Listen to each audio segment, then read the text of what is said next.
Coucou, j'espère que vous allez bien. Je vous retrouve pour une nouvelle vidéo un peu spéciale, un peu différente des autres. J'ai tout récemment passé le cap des 3000 abonnés sur YouTube.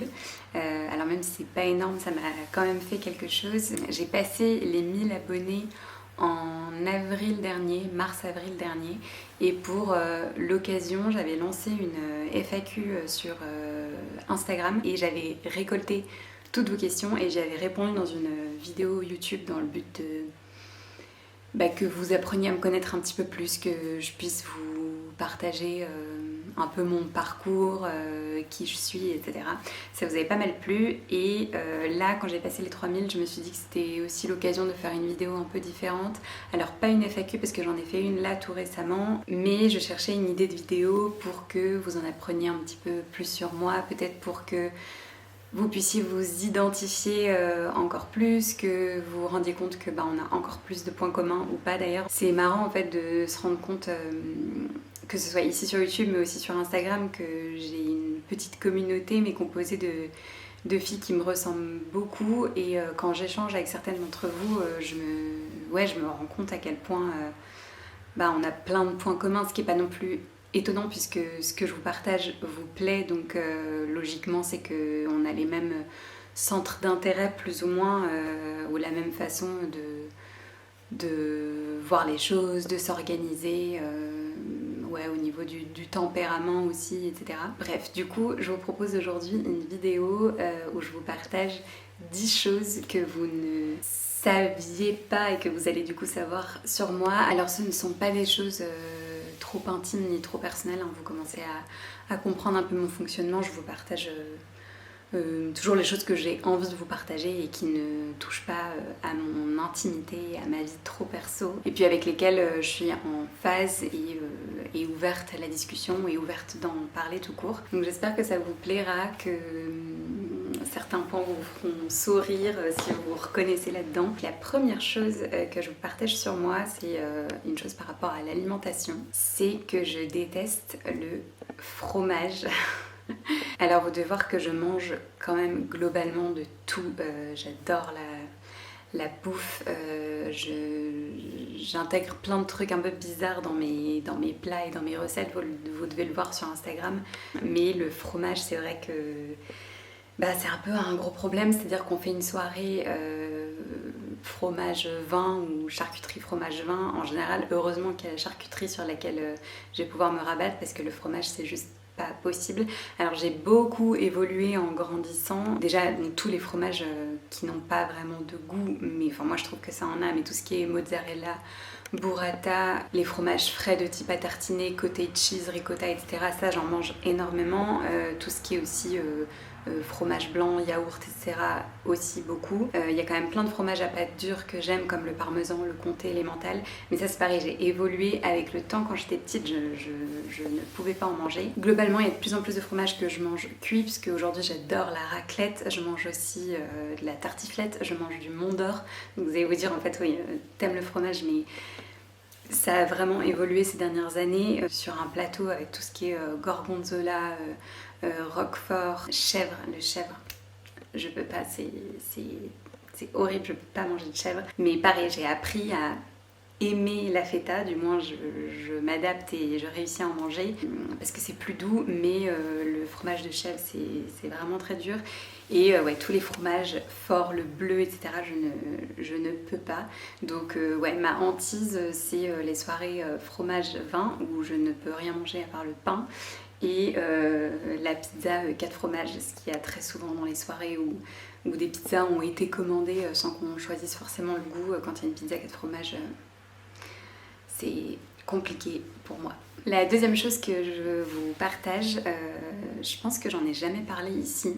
Du coup, ça a peut-être un petit lien avec le premier, le fait que j'aime pas le fromage et que je sois pas du coup une vraie française. C'est qu'en fait j'ai la double nationalité, mon papa est suédois, 100% suédois. Il nous parle d'ailleurs en suédois et on lui répond en français, ce qui a toujours été un peu le gros sujet, le gros débat à la maison. On lui a toujours répondu en français par simplicité, parce qu'on vit en France depuis qu'on est petit, on n'a jamais vécu vraiment en Suède. Moi j'y suis allée pour des stages, donc sur des durées un peu plus longue où j'ai vécu là-bas seule, mais on n'y a jamais vécu en famille, on y est seulement allé pour les vacances, mais ma famille du côté de mon père est du coup en Suède, ma grand-mère est toujours là-bas, etc. Et moi j'ai la double nationalité, j'ai ma carte d'identité française et mon passeport suédois. La troisième chose, c'est que je suis une énorme flippette, mais une flippette un peu parano aussi, qui a un peu toujours tendance à s'imaginer la pire des situations quand je me sens en insécurité en fait. Et c'est ça depuis que je suis petite et je dirais pas que ça s'empire d'année en année parce qu'en fait j'ai toujours été comme ça, mais peut-être que plus je vieillis et plus j'ai la tête sur les épaules et du coup, ouais, si, il y a des situations qui ne s'arrangent pas avec le temps. Mais pour vous donner des exemples, je déteste rentrer seule le soir. J'ai toujours fait hyper attention à ça. J'ai toujours réfléchi à comment j'allais rentrer, si j'allais pouvoir me faire accompagner ou de quelle façon j'allais rentrer. J'ai fait mes études à Lille. À l'époque où j'étais à Lille, il y avait plein d'histoires, des histoires autour de la 2, plein d'histoires d'agression, etc. Trop glauques. J'ai toujours fait en sorte de me faire accompagner. Et ouais, les fois où je rentre seule le soir, je peux courir jusqu'à chez moi avec la clé à la main. Enfin, c'est un peu ridicule, mais j'ai toujours été flippée de ça. Pareil, de prendre un Uber seul, j'ai jamais été très à l'aise. Je l'ai fait plusieurs fois à Paris, mais j'aime pas ça, être à l'arrière d'une voiture, porte fermée, donc enfermée en fait dans un endroit avec une personne que je ne connais pas, un inconnu à l'avant qui peut en fait un peu m'emmener où il veut. Vous allez vous dire que je suis folle, mais je ne suis pas à l'aise. Ouais, je suis assez méfiante en fait, au-delà d'être flippette, je suis très méfiante. J'ai toujours fait hyper gaffe à mon verre aussi en soirée. Enfin, une des raisons aussi pour lesquelles j'aimais pas trop Paris, enfin là, toutes ces dernières années, je faisais beaucoup à pied, mais j'ai jamais trop aimé le métro parce que j'ai toujours été un peu en flip, enfin surtout le soir, mais même par moments dans la journée sur certaines lignes. La quatrième chose que je vous partage, ça fait bientôt 10 ans que je suis avec Romain, on s'est connus pendant nos études, donc ça fait 9 ans et quelques. Et d'ailleurs c'est ouf de se dire qu'on se connaît depuis aussi longtemps et qu'on est ensemble depuis aussi longtemps et qu'on a tant partagé de moments et de choses ensemble, c'est ouf. La cinquième chose que je vous partage, c'était un de mes complexes. Ça pareil, je pense c'est sûr, même j'en ai jamais parlé ni ici ni sur Instagram. Enfin, c'est pas un truc de fou, mais j'ai très longtemps été complexée par mes dents en fait. Quand j'étais au lycée, j'ai eu un appareil dentaire. Enfin, j'ai d'abord eu un faux palais, puis des bagues. Ça me fait rire parce que tout le temps où j'avais mon faux palais, je suçotais et ça faisait beaucoup rire une de mes meilleures copines à l'époque, c'était au collège. Bref, ensuite j'ai eu des bagues et ça a complètement réglé le problème, mais suite à mes bagues, mon orthodontiste à l'époque ne m'avait pas posé de fil à l'arrière. Je sais que beaucoup ont ça, cette barre de contention en fait, qui permettent de maintenir les dents droites, et du coup au fil des années mes dents se sont retordues et en fait mon problème moi c'est les deux dents de devant qui se chevauchent. Alors beaucoup me diront que c'était pas du tout flagrant, mais moi ça me complexait, donc je souriais toujours la bouche fermée, pas à l'aise à faire des grands sourires comme ça comme je peux faire maintenant, même si d'ailleurs j'ai pris le réflexe et je souris souvent la bouche fermée. Et du coup, alors l'année du premier confinement, donc avant mon mariage, j'ai décidé de faire les gouttières Invisalign. Alors moi, c'était pas Invisalign, c'était la version française qui s'appelle Smiler. Et du coup, j'ai porté ces gouttières pendant 6 mois. Ça a été assez rapide parce que du coup, il y avait juste le travail des deux dents de devant, surtout que je voulais redresser. Et c'est vraiment trop bien. Je me suis dit tout le long du traitement que ça aurait dû exister avant et qu'à l'époque, au lieu de mettre des bagues, j'aurais dû porter ça. Parce que c'est hyper efficace, ça se voit pas. Enfin, ça se voit pas. Du moins, moi, je l'ai fait pendant le confinement, donc c'est vrai que la journée, je m'en fichais de le porter. C'est vrai qu'on les porte toute la journée quand même. Mais j'aurais pu les porter au boulot. Enfin, c'est vraiment une gouttière transparente, très fine, qui est changée tous les mois à peu près. Et puis sur la fin, on espace le temps. Au début, il faut le porter un certain nombre d'heures par jour, etc. Et là, maintenant que le traitement est terminé, je la porte une nuit sur 2, parfois une nuit sur 3, histoire de maintenir le truc parce que le dentiste m'a toujours pas posé barre derrière pour des histoires de mâchoire et d'arthrose et tout. Donc ouais, mais je suis très contente de ce traitement. Et c'est quelque chose dont j'avais pas spécialement parlé, alors que au final, au début de mon compte Insta, mes dents étaient tordues et elles ne le sont plus aujourd'hui. Alors la 6e chose que je vous partage aujourd'hui, alors celles qui me connaissent bien, qui sont mes amis de mon entourage, le savent, mais je rigole très fort. J'ai un rire vraiment qui vient des tripes. Alors pas tout le temps, quand je rigole juste comme ça, je rigole à peu près normalement, mais quand je vais partir d'un fou rire ou que je rigole vraiment et que je peux pas me retenir, j'ai un rire très très fort qui a toujours beaucoup fait sourire justement mon entourage. Donc mon rire ne correspond pas forcément avec ma tête, même s'il n'y a pas vraiment de lien là-dedans. Mais ouais, j'ai un rire très fort qui est pas du tout élégant et délicat, c'est tout l'opposé. La 7e chose que je vous partage, c'est par rapport à ma scolarité. J'ai toujours été quelqu'un de très scolaire, fallait que j'ai des bonnes notes, etc. Après, j'ai jamais été dans les meilleurs de la classe, mais j'ai toujours été bonne élève, avoir mes petites affaires, machin. En revanche, j'ai été très très très très nulle en maths. J'ai passé des week-ends entiers à faire mes exos de maths et à réviser le bac aussi d'ailleurs. L'horreur, avec mon père puis ma mère, qui eux sont 2 scientifiques et très matheux et qui ne comprenaient pas pourquoi moi je ne comprenais pas et pourquoi je n'ai pas cet esprit scientifique et pourquoi X, Y, etc. C'est mais pour moi mais tellement pas concret et loin de tout ce qui me paraît évident. J'ai jamais eu une logique en fait scientifique et une logique avec les maths, donc j'en ai vraiment chier, à en pleurer à table et tout, parce que ma mère a passé des heures pour que j'essaye de résoudre les problèmes et les calculs et c'était un enfer. Alors que en parallèle j'étais excellente en français, j'adorais, j'étais hyper bonne en dictée, j'étais pas passionnée par la littérature, je le suis toujours pas d'ailleurs, mais ouais, j'adorais la matière de français, tout ce qui était orthographe, conjugaison, etc. J'ai toujours beaucoup aimé, mais alors les maths, une catastrophe. Et tout ça pour qu'au bac, au final, je ne m'en sorte pas si mal en maths. J'ai eu finalement une note pas si mauvaise que ça, alors que toute l'année, j'étais en dessous de la moyenne. Enfin, c'était vraiment une catastrophe. Alors, la 8e chose, ça rejoint un peu le fait que je sois une énorme flippette, mais bon, c'est un peu différent. En gros, je n'aime pas la foule. Alors, je suis pas du tout agoraphobe, je crois que c'est ça le terme qui est même très, très fort, puisque je sors de chez moi, je vais à des soirées, je vais à des événements, je me promène en ville, etc. Mais je ne suis pas à l'aise quand il y a trop de monde ou qu'il y a des mouvements de foule. Donc c'est vrai que pour moi, aller à un concert, aller à une manifestation, aller en boîte de nuit, aller à des festivals, à des gros événements, c'est pas du tout mon truc. Je suis vraiment pas à l'aise dans ce genre de situation. Et au final, ça rejoint un peu le fait que, par exemple, je suis pas hyper à l'aise dans le métro parce que quand il y a beaucoup de monde, j'aime pas. Pareil, quand je vais me promener en ville, c'était souvent le cas à Paris, que je me retrouvais sur une place où il y a beaucoup de monde et un peu des mouvements de foule et ouais, juste qu'il y a beaucoup de monde, je suis pas à l'aise. Je pense que tout ce qui a pu se passer à Paris, et pas qu'à Paris, mais d'ailleurs ces dernières années avec les attentats, etc., n'ont pas du tout arrangé cette peur que j'ai. Donc ça rejoint un peu mon côté flippette, mais là c'est vraiment propre à la foule. Je suis pas à l'aise quand il y a trop de monde. L'avant-dernière chose que je voulais vous partager, alors peut-être que vous l'aurez compris via des vidéos que j'ai pu faire sur Instagram, notamment des reels un peu tout doux ou des choses avec des bruits dans des vidéos YouTube aussi. J'assume complètement que je suis sensible à l'ASMR.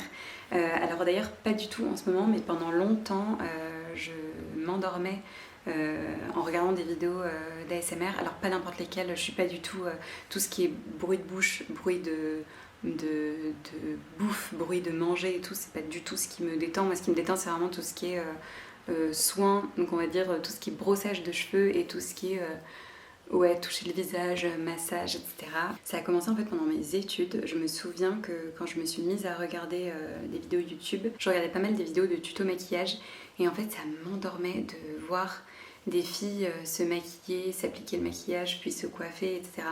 J'ai toujours été un peu sensible à ça. Mais comme en parallèle je suis sensible au fait de regarder quelqu'un qui coiffe quelqu'un d'autre ou quelqu'un qui se lisse les cheveux ou quelqu'un qui nettoie une surface. Enfin, c'est un peu bizarre, mais il y a tous ces gestes un peu doux et lents et ces bruits m'apaisent et m'endorment un peu. Et quand les vidéos d'ASMR ont commencé à sortir, ou du moins à être connues en France, je me souviens, c'était quand j'étais en stage de master à Paris.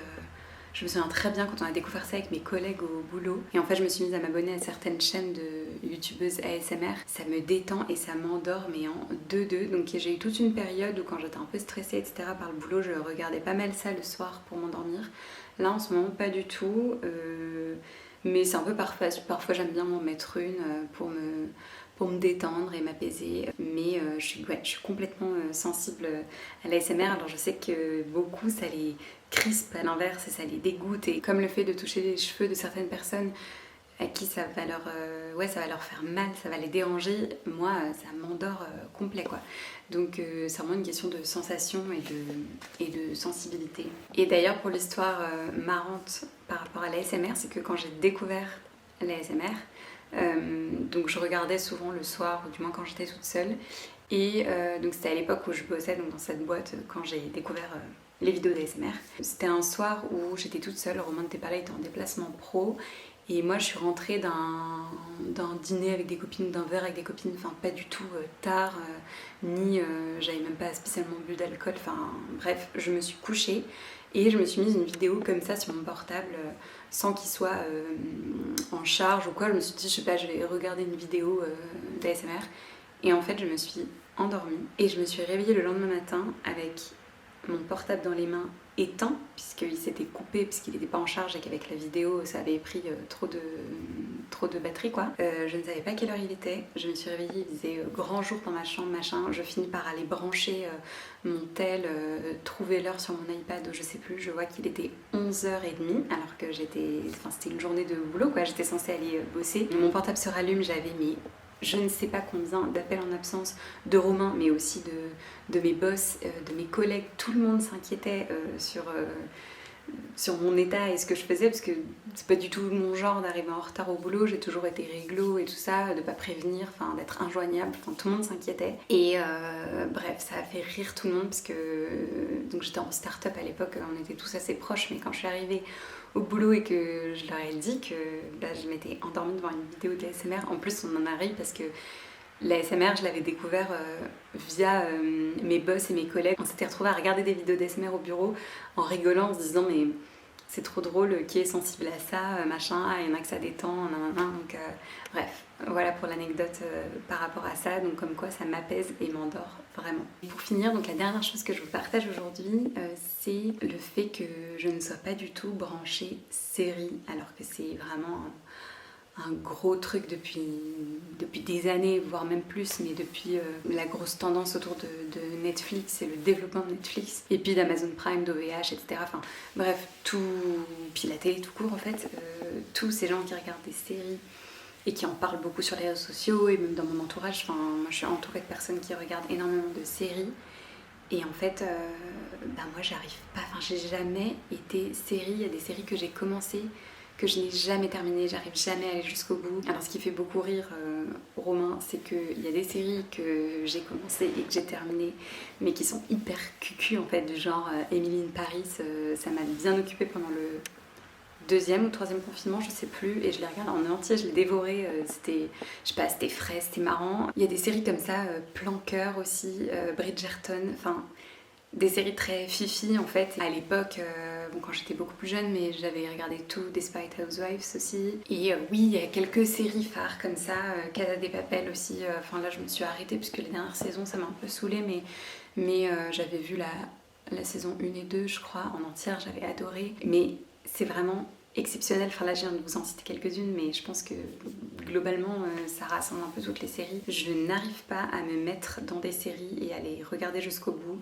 Je n'arrive pas à trouver vraiment le temps, j'ai un peu l'impression de perdre du temps en fait. Enfin, ça m'agace parce que j'aimerais bien être beaucoup plus série. C'est des choses que tu peux partager à la fois avec ton mec, avec des copines. C'est des sujets de conversation qui sont faciles quand tu connais pas quelqu'un. C'est vite un point commun d'avoir regardé une même série. Mais ouais, je n'y arrive pas. Je le sais, j'en suis sûre même que ça se rapproche. Le fait que je sois un peu une grosse flippette parce qu'il y a beaucoup de séries qui sont trop bien mais qui sont soit assez violentes, soit un peu glauques, soit tirées de faits réels, soit qui traitent de sujets d'actualité qui sont un peu durs. J'avoue que moi ce genre de série, quand j'ai commencé à en regarder quelques épisodes, je me rends compte que ça me travaille trop et que je dors mal, que j'y pense tout le temps en fait, que ça me travaille en fait et du coup ça me fait pas du bien et du coup je décide de ne pas m'infliger ça et en même temps je me dis que c'est quand même cool de regarder d'autres choses que juste des séries cucu, fifi. Mais ouais, je crois que c'est pas comme un film où